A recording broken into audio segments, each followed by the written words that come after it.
This week on Press to Play, one lucky student plays composer to the Edmonton Symphony Orchestra. We'll tell you how he got the honor. The Global Visions Film Festival is just a couple of weeks away. We talked to the director of one of the official selections. Later, Big Barb tries out belly dancing at a studio just off White Ave and has details on an upcoming show.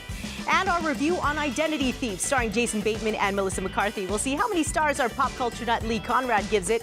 Then style expert Lizina McKenzie is at a local boutique taking one piece and showing you how to wear it 3 different ways. Welcome to Press to Play, your source for everything entertainment in the city. I'm Kimberly Wynn. Thank you for joining us. Now, the Edmonton Symphony Orchestra is no doubt one of Canada's foremost orchestral ensembles. The current roster includes 56 musicians from Canada and around the world. So, of course, if you're a student of music, it would be a dream to perform with the group. But the ESO took it one step further and held a competition for aspiring composers. We find out who the winner is and how he feels about the ESO performing his own work in front of thousands of people.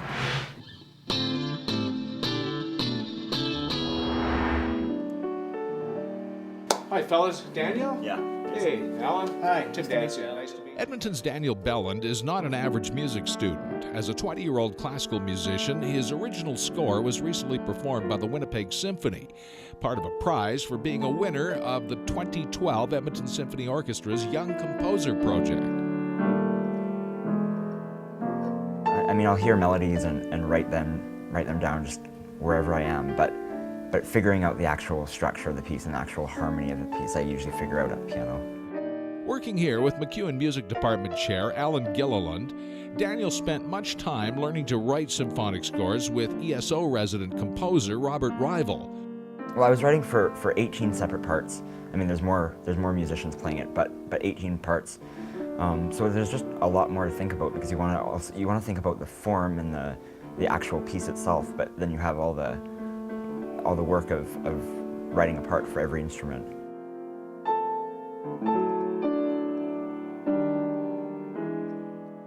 To win this competition in Winnipeg is a huge deal. It really is one of the biggest composition competitions in all of Canada, especially since he's writing for orchestra and he's so young writing for orchestra.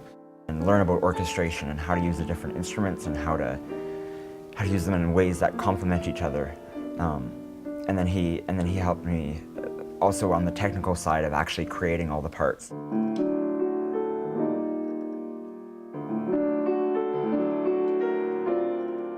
I composed a whole piece at piano in a piano 4 hands, so basically 2 players.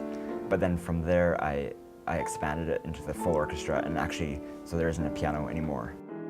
You don't necessarily have to play all those instruments, but you better know a lot about them, the highs and the lows, how they work best together, you know, which ones don't play well together, you know, how it all works. And that's the study of orchestration, and it's a very complex, lifelong pursuit.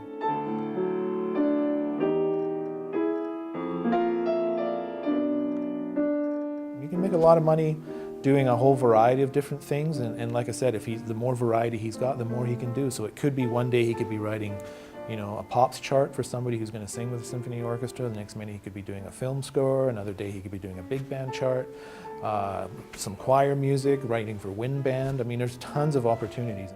Indeed, Daniel Belland wants that professional opportunity sometime in the future. Right now, there's still much to learn.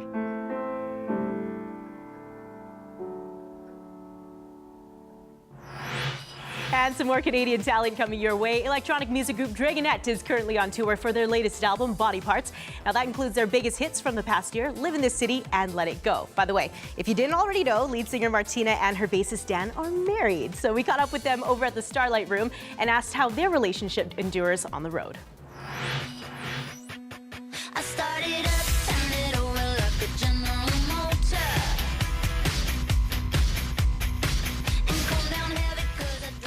The magical power of Dragonette. So much electro-pop swagger that you immediately, well,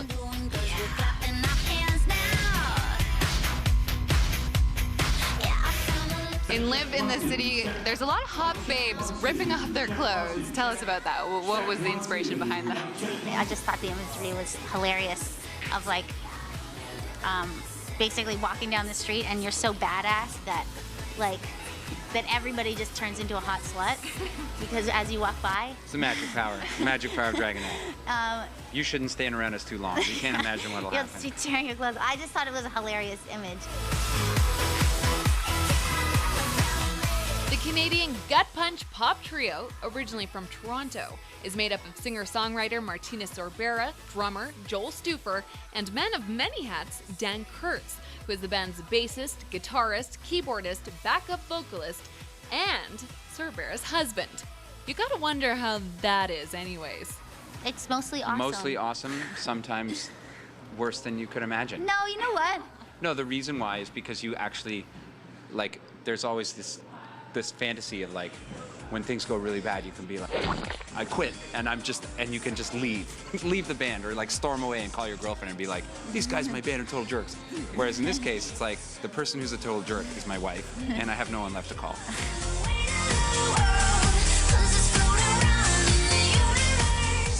Body Parts, Dragonette's third studio album since signing with Mercury Records in 2007, is a well-rounded dance anthem accomplishment. A sassy, self-assured, unapologetic album.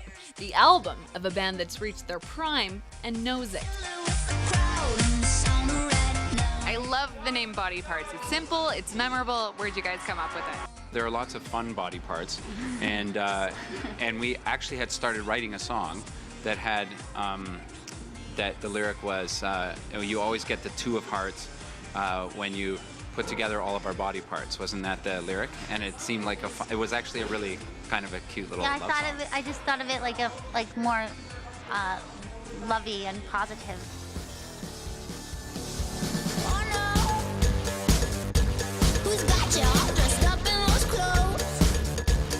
And of course, it's hard not to mention Dragonette without mentioning their outrageous, somewhat heroin chic, somewhat crazy couture, on stage, on camera style.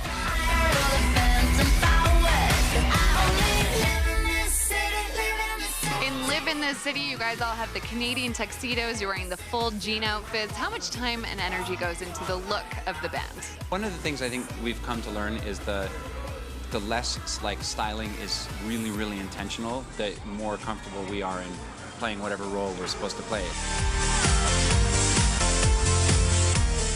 To listen to Body Parts in its entirety, and trust me, it's an end-to-end must-listen experience, check it out on iTunes. For Press to Play, I'm Dana Giesbrecht.